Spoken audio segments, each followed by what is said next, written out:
নরসিংদীর রায়পুরায় প্রতিপক্ষের হামলায় সুমন মিয়া নামে এক ভাইস চেয়ারম্যান প্রার্থী নিহত হয়েছেন।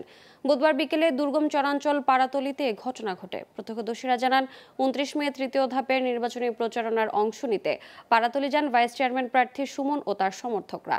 এ সময় আবিদ হাসান রুবেল নামে অপর ভাইস চেয়ারম্যান প্রার্থী ও তার সমর্থকরা সুমনের ওপর হামলা চালায়।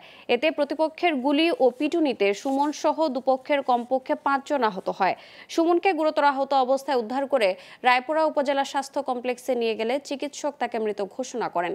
নির্বাচন কর্মকর্তা আজহারুল ইসলাম বলেন, একজন ভাইস চেয়ারম্যান প্রার্থী নিহতের খবর ঊর্ধ্বতন কর্তৃপক্ষকে জানানো হয়েছে। বিধি মোতাবেক ব্যবস্থা নেওয়া হবে।